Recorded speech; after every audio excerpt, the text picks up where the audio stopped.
Hello guys, সবাই কেমন আছো? আশা করছি খুবই ভালো আছো। আমি খুব ভালো আছি তোমাদের দোয়ায়। তো আজকে 15ই আগস্ট। তো আমরা আজকে বিকালবেলা 3 বন্ধু মিলে বার হয়ে গেলাম মৌখালি ব্রিজে ঘুরতে যাব বলে। তো বাইক নিয়ে বার হয়ে গেলাম মৌখালি ব্রিজে যাব বলে। মৌখালি ব্রিজে চলে এসেছি, এসে দেখছি এখানে প্রচণ্ড ভিড়, রাস্তা পুরো জাম হয়ে গেছে। আমরা মৌখালি ওপারে যেতে পারছি না এবং ওপারের লোক এপারে আসতে পারছে না, দেখুন। তাই জন্য এখান থেকে প্ল্যান চেঞ্জ করে আমরা ভাবছিলাম যে আড্ডাবাড়ি যাব। যা ভাবা তাই কাজ, আমরা চলে এলাম আড্ডাবাড়ি এসে দেখছি এখানেও প্রচণ্ড ভিড় এবং দেখুন সবাই ফটো ভিডিও করছে, দেখতে খুবই ভালো লাগছে। আমরা আড্ডাবাড়ি এসে দেখছি এখানে প্রচণ্ড ভিড়। তো আমরা উপরে যাব বলে কথা বলছিলাম, তো আমাদেরকে উপরে যেতে দিল না।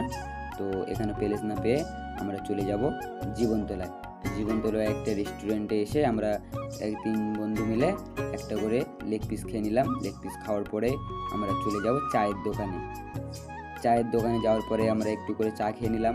চা খাওয়ার পরে আমরা সবাই ঘরে চলে এলাম। এই পর্যন্ত ব্লগ ভিডিও আজকের মতো শেষ। দেখা হচ্ছে নেক্সট